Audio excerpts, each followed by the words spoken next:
sur Monaco Info, un large volet culturel sera développé dans votre édition. En voici les titres. Nous assisterons à l'inauguration d'un potager urbain au centre hospitalier Princesse Grace.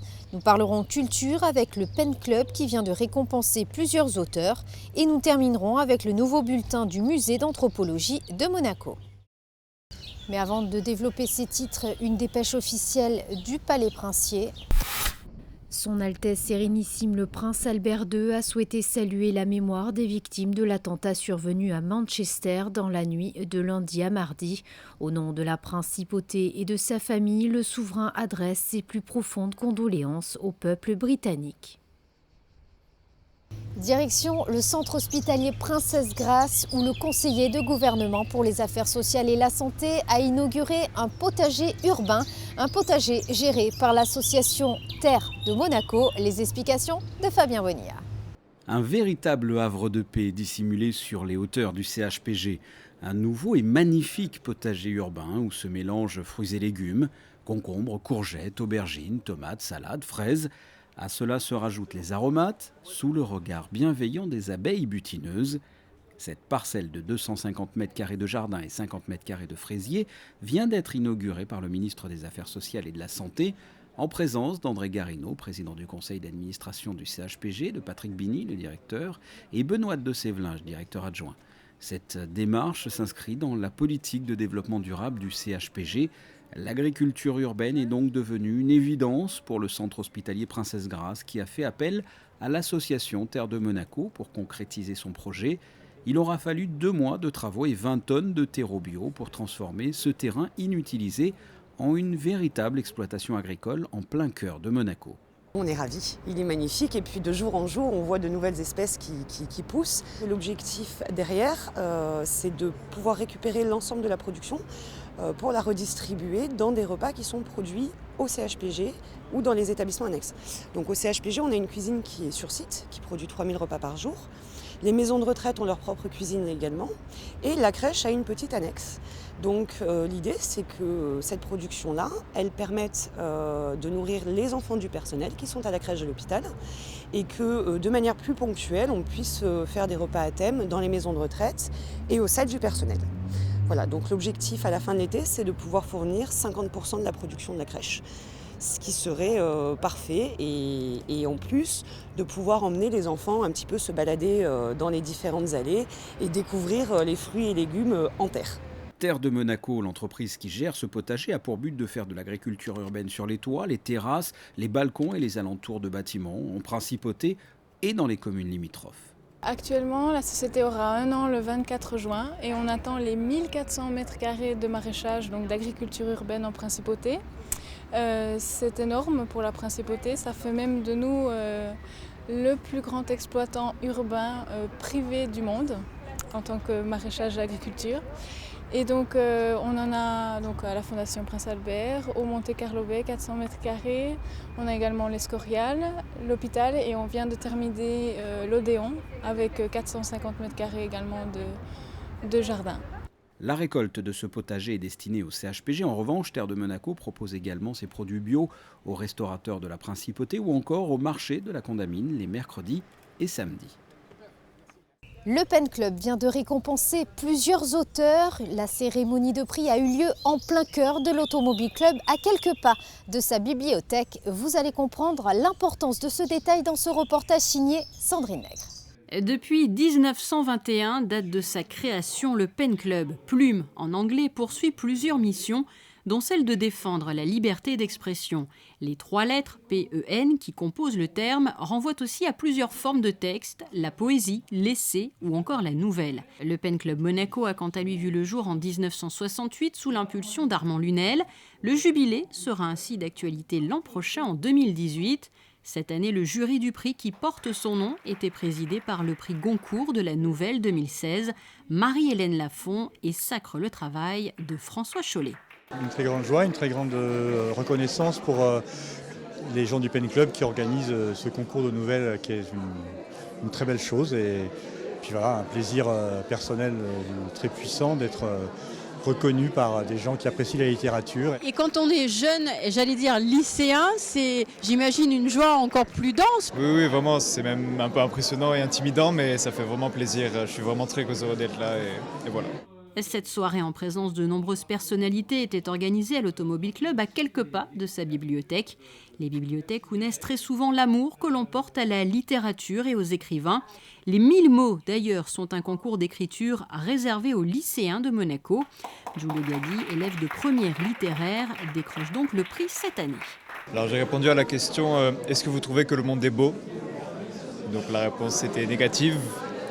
Et voilà, à travers mon texte, je fais parler à un monument pour expliquer mon point de vue et son point de vue aussi à lui. Disons que c'est les réflexions d'un homme qui pense qu'il est atteint d'une maladie mortelle à brève échéance, et ses réflexions sur la mort, des réflexions un peu douces amères, un peu à la fois désespérées et pleines d'espoir finalement, par rapport à la trace qu'il va laisser, par rapport à ce que les autres vont en penser, et évidemment ce que lui-même ressent, avec des côtés assez humaniste et des côtés parfois très violents parce que l'angoisse le prend de façon très forte. Et donc là, on est dans le nerf de la vie de quelqu'un qui se bat pour rester vivant. Et vous pourrez retrouver les textes qui leur ont permis de décrocher ces prix dans la revue éditée par le Pen Club Monaco. Restons dans le domaine culturel avec le nouveau bulletin du musée d'anthropologie et qui va vous permettre de tout savoir sur un monument, certes loin de nous mais très intéressant. Il s'agit d'un monastère en Mongolie, le récit de Sandrine Nègre. Un lieu chargé d'histoire à près de 500 km à l'ouest d'Oulan-Bator en Mongolie. Ce monastère bouddhiste est le fruit d'un travail minutieux qui, au début du XXe siècle, par exemple, est devenu en partie une caserne. Période de destruction, de détérioration, au fil des années, le visage de ce lieu se dégrade. Le destin de ce bijou architectural connaît un tournant il y a 10 ans, en 2007. En fait, l'ambassadeur de Mongolie à Paris avait demandé à la principauté si en effet la principauté pouvait s'intéresser à la restauration de ce monastère qui est situé au centre de la Mongolie, dans la ville de Tsetselek, dont il est originaire. Et comme la mission archéologique de Monaco était déjà depuis 2006 sur place, en effet, nous sommes allés voir ce bâtiment, enfin ces bâtiments, parce qu'il y en a plusieurs, et nous avons commencé à faire tout simplement un diagnostic de ces bâtiments, et nous avons rendu compte au gouvernement, lui disant qu'en effet c'était possible de faire quelque chose, et surtout de sauver ces bâtiments qui abritaient des collections d'histoire et d'ethnographie de la région. Petit à petit, nous avons dû faire aussi des enquêtes historiques, des enquêtes ethnographiques, et ce dont rend compte cet ouvrage que nous venons de faire paraître, il était en effet primordial de faire à la fois une étude architecturale, ethnographique, historique. Ce sont des disciplines qui vont de pair, tout simplement pour avoir une idée de la façon dont le bâtiment s'est transformé dans le temps. Et vous le voyez sur ces images, l'apport des nouvelles technologies est loin d'être négligeable. Les différentes étapes qui ont ponctué cette mission de restauration peuvent être visualisées sur les écrans. Il s'agit d'une reconstitution en 3D qui a été faite à partir d'une photogrammétrie qui a été réalisée grâce à un drone. Donc le drone peut prendre une série de photos selon un maillage bien déterminé et à partir de ces photos, on reconstitue l'architecture 3D des bâtiments. La mission est vraiment une mission conjointe Monaco-Mongolie. Il y a à la fois des responsables de Monaco, des responsables de Mongolie, et nous faisons bien entendu l'ensemble de nos travaux sous la tutelle du ministère de la Culture de Mongolie, qui donne bien sûr son aval à toutes les propositions que nous faisons chaque année.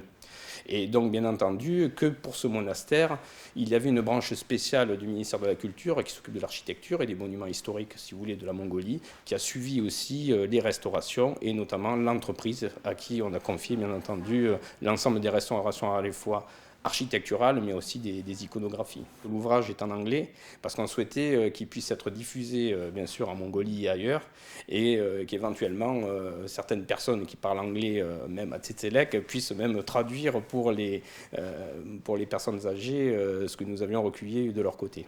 L'ensemble de cette mission a aussi été réalisé en poursuivant une démarche humaniste avec le soutien de la direction de la coopération internationale. L'ouvrage est disponible au musée d'anthropologie préhistorique et vous pouvez également le commander par téléphone. Et en bref, dans le reste de votre actualité monégasque. La sortie de printemps de l'Amicale des aînés se déroulera le jeudi 8 juin aux Arcs avec un déjeuner. Les adhérents sont invités à s'inscrire au siège social du foyer Régnier 3. Et avant de refermer ce journal, un hommage particulier à Roger Moore, décédé ce jour après un long combat contre la maladie. Âgé de 89 ans, l'acteur britannique qui avait incarné le rôle de James Bond à 7 reprises au cinéma, résidait jusqu'à aujourd'hui en principauté. Ses obsèques privées seront organisées à Monaco. Voici à présent les prévisions météo pour ces prochains jours. Mercredi, ciel restant dégagé avec des températures allant de 19 à 25 degrés. Jeudi, le temps reste assez agréable avec un mercure pratiquement identique à la veille. Vendredi, peu de changements avec un thermomètre supérieur au normal. Et enfin, le week-end prochain, légère détérioration du temps avec une maximale de 23 degrés. C'est la fin de cette édition. Merci de l'avoir suivi. À présent, à la suite de vos programmes sur Monaco Info.